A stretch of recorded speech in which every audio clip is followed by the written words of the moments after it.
Hey friend, and welcome back to the Alex Makes VR podcast. Today is episode number 3 of my series, How to Make a Virtual Reality Film, where we are talking about all of the steps that go into making a virtual reality film. Go figure.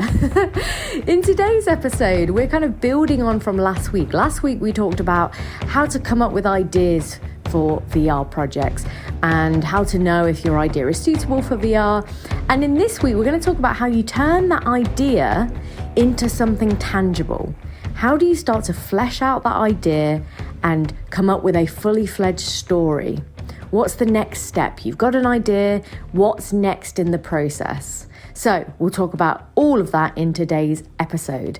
Before we dive into that though, if you have any questions that come up during this process, I've had loads of people reach out already. It's been phenomenal hearing from you guys. If you've got any specific questions about the topic of making a VR film, I would love to hear from you. You can reach out to me on any social media platform. It's Alex Makes VR. And you can also sign up to my newsletter. I send out newsletters every Monday with tips and tricks on how to create virtual reality projects and also how to build a business or a career in this industry to sustain yourself while you're making your projects. So if you want to sign up for that, you can do so at alexmakesvr.com. So you've got your idea. It's been plaguing you all week, or you've just thought of it this morning, but you are so inspired by this idea that you want to get it out of your head and onto paper. What's the next step? How do you start to flesh that idea out? Now, this step is going to be slightly different for everyone. People are going to have their own different ways of approaching this. You could be the kind of person that has so much clarity and so much detail in your head of what this idea is that you could go straight to script writing. You could literally just flesh out a first draft and work from there. If you're that kind of person, fantastic, go for it. I'm absolutely not that kind of person. I need way more detail. I need to flesh out all the individual scenes. I need to really work on the overview of the story before I can dive in to have that kind of granular detail and dialogue added to a scene. So what I would suggest you do, once you've got your idea, the key thing is to think about who are the key characters in this story. Now, most of you listening, if you're in the same position as me, you will be making a short film because there isn't really that many long VR films at the moment. The longest is kind of 40 minutes. And even that is quite long for a passive VR experience. Most VR films are between 10 and 20 minutes if they aren't interactive or, a game that you can play. If you're creating a passive VR film, which is what we're talking about in this series, then you're most likely making a short film. And if you're making a short film, you want to keep your characters to a minimum, okay? Because you don't have a lot of time to build rapport between characters. You don't have a lot of time to flesh out story and backstory, which is what kind of connects you to characters. So really keep your characters to a minimum. For me, that's always been kind of 1 or 2. So I always have like the main character that you are usually in the shoes of, that you are kind of seeing the point of view of, and one other character that acts as a bit of a narrative device to help steer the story, but also kind of helps us establish who we are as a person, because you can't really, unless you're going to do the whole thing through voiceover, it's quite difficult to get to know who your main character is without another character to be kind of asking those questions, or that other character's personality shows or sheds light on parts of your main character's personality. So for me, I always generally have 2 main characters, but you can do what you want. Obviously, this is just my personal preference, but I would definitely start by writing out who those characters are. And flesh them out and make them 3-dimensional. Just because you've got a short space of time to communicate a story idea doesn't mean that you can't take the time to understand who your characters are. For me, I really like to think about in depth, like who those characters are, like stupid things like, you know, what kind of accounts would they follow on Instagram? What would their YouTube recommended feed look like? Stuff like that, because that to me really helps me when it comes to getting in the head of that character and writing from their point of view and the kind of dialogue that they would say. Usually those characters are based very loosely on people that I know, or they are taken from maybe influencers or people that I consume a lot of content of, so that I've got a frame of reference, basically. But again, you do what you want, but I would definitely suggest jumping in from I've got an idea in my head. The next step I would dive into is, who are the main characters? And the next step is, well, it's either what does this world look like? So if you're setting it in a parallel universe or a futuristic dystopia like I do, or like I am doing with Bad News, or if it's a period piece that is set in a different time, be sure to have a think about that, and have a think about how that location, that world that you're setting it, how that is going to affect the story. You know, are there different rules for this world? If it's a fantasy or a sci-fi or something that is so far from our reality, like what are the rules of this universe? What are the rules of this world that you could dive into? Details that you could potentially bring up in the script to kind of flesh out what this world looks like. And then the most important step, and this is really the main step between coming up with the idea and fleshing out the first draft of the script. The main step is coming up with your story structure. Now, for me, with Bad News, I knew instantly what I wanted the storyline to be. I knew in my head what I wanted some of the scenes to be, and I knew what I wanted the piece to end on. I knew what we were building to. And I'm not going to say it on this podcast, not at least in this episode. Maybe I will in future episodes, because it is almost not the twist. It's not really a twist, but it is kind of like the climax of the piece. I knew what I wanted that scene to look like. I knew what would happen in that scene. I could even I could hear in my head like what some of that dialogue might even sound like. So from there, I basically knew where I wanted to get to. I just didn't know how I was going to get there. So what I did was sat down with Rebecca, who is my co-writer on Bad News, and we fleshed out scene for scene what was going to happen in every scene. And bear in mind, you know, whether you've got 10, 15, 20 minutes to do this in, you know roughly if you're going to spend, you know, anywhere from 10 seconds to a minute per scene. And bear in mind, you don't necessarily want really, really, really short scenes in VR, because it can be quite disorientating if you're like cutting really fast between scenes. Just from personal kind of anecdotal experience, seeing those kind of films and showing films to many audiences. So you want to think about, like, say, for example, you know, most of my scenes, I think, are between kind of 20 seconds. Some of them are short because there are a couple of montagey bits, but most of them are quite long because there's like prolonged bits of dialogue between two characters. So I can pinpoint, okay, I need like 3 landmark scenes that are going to be kind of checking in with our main character, propelling the story forward by checking in with like what she's doing and like her evolution as the story is going on. So we're probably going to have, you know, 3 scenes like that, and then bam, the climax is going to be this. And in between there, I want to build out the details of like her job, where her head's at, how she's acclimatizing to this new job that she's got. And so that's when I start to think about, okay, these scenes would kind of go between those 2 first landmark scenes. So we go from, you know, meeting the character, being introduced to her.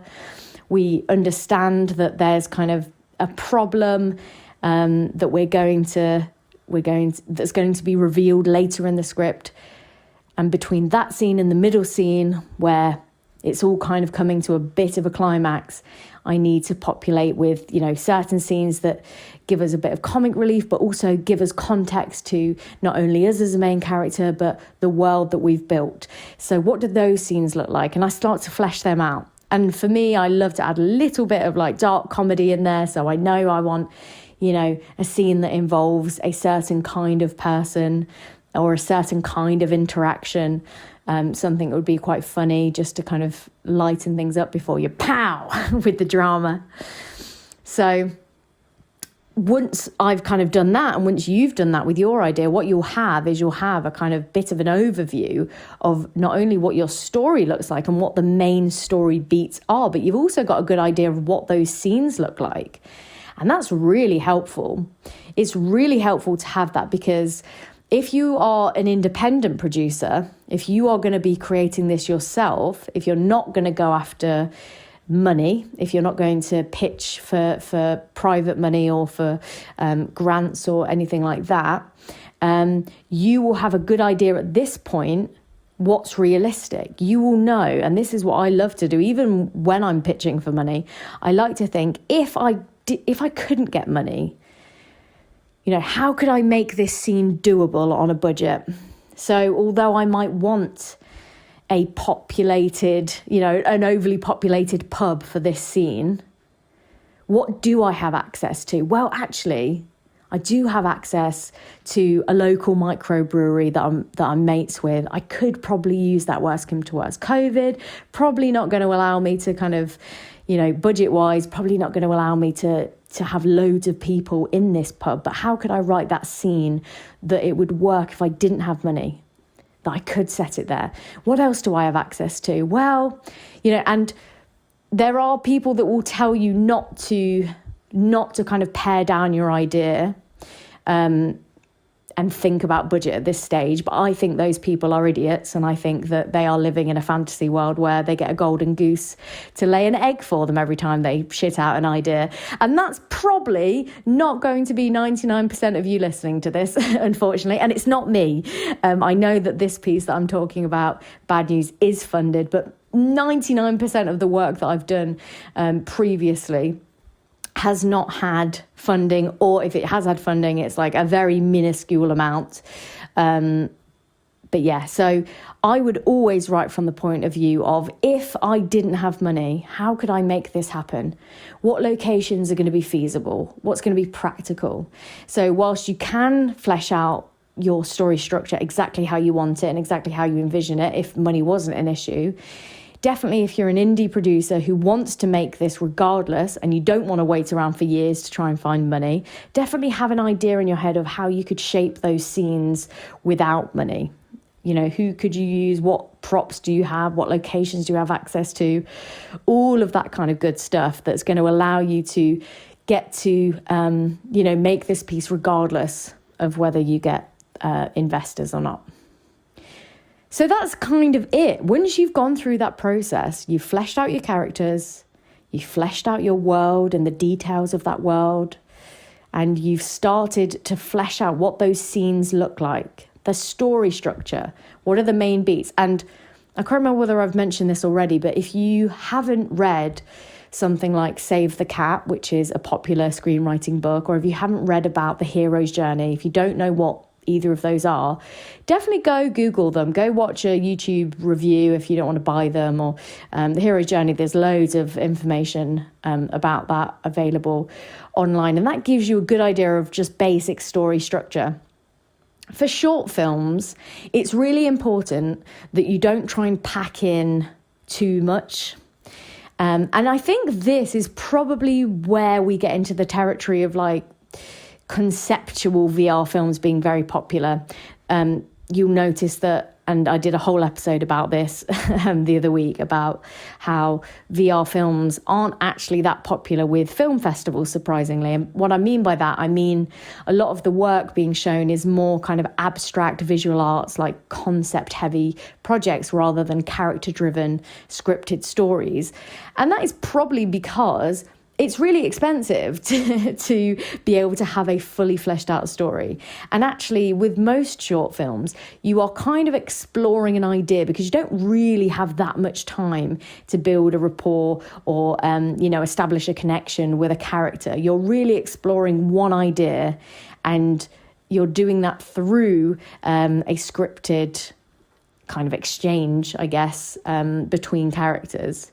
Is the kind of nice way to put it, I guess. But we are definitely lacking in story-based content. It's the kind of thing that the average person would like to watch, the kind of thing that you would see on Netflix, the kind of thing you would watch, on Amazon Prime, like just good old-fashioned stories. And I don't mean that to throw any kind of shade at creators working in this field, because there are phenomenal people working and phenomenal pieces being created, but there's not a lot of this kind of content, and it probably is down to the lack of budgets. But I really believe that if you can have a good idea of your story structure, if you've got a good idea how you want the story to end up, you know what you want the climax to be, you know what the point of the piece is, and you spend a bit of time fleshing out your characters, really focusing in on one or two characters, that's it for a short film. You're really going to be off to a great start. So once you've fleshed out those scenes, then you can start to think about, you can start to drill down into those scenes. What specifically is happening in those scenes? And this is where you can almost start to flesh out your script without script writing. Like, not so much for my original pieces, but when I do a lot of corporate kind of drama work, I will literally go through those scenes and write out everything that happens. And the reason I would do that for a corporate drama, and I haven't necessarily historically done it for original entertainment-based pieces, is because I need, before I go and put pen to paper, before I go and slog my guts off over a script, I need the person paying for it to okay everything that's happening in that scene, because I don't want to go and write 10 pages if I've missed some details. And actually, thinking about it out loud, it's really translatable to what I'm talking about with fleshing out an idea by writing out everything that happens in a scene. So for example, a scene in Bad News. Oh, it's just so difficult to know like how much detail to give away. But okay, let me tell you about like one particular scene in Bad News, which is not particularly a pivotal scene. It's just one of the many scenes. But you've got Tessa, the main character, is delivering some bad news to just a bit of a skis-ball dude that's being fired from his job. And so what I would do in that scene is I would write down, this scene involves Tessa and Jared. Jared is this, he's this kind of man. He's going to be played by this kind of person. And in this scene, we are showing this. So we are showing that Tessa is uncomfortable. This is her first time on the job. She fumbles her words. She doesn't really fire him very well. He kind of gets a bit confused as to whether she's hitting on him or whether he's being fired. And it all kind of goes up in a blaze of glory. And we cut to a slow-mo shot of him kind of throwing things around the room whilst we hear her kind of internalizing what's just happened. So that is kind of like the kind of level of detail that I would maybe go into when I'm fleshing out a scene. Because then when it comes to actually writing that script, I've got so much to go on already. I've already got an idea in my head of what that looks like. I've already got an idea of what the location is. I almost know what some of the camera work is. I've got the descriptive stuff down. It's just now adding the dialogue to that scene. So that could be really helpful. I'm going to cut this episode here because there's so much more we could talk about, but I feel like it's all going to start bleeding into the next episode, which will be about kind of the script writing process. So I'm going to leave it here. If you found this helpful or useful information, I would love to hear from you. You can share the episode by taking a screenshot of it right now on the podcast platform you're listening to and sharing it on social media and tag me, because that lets me know that you're enjoying the episode. It helps get the word out.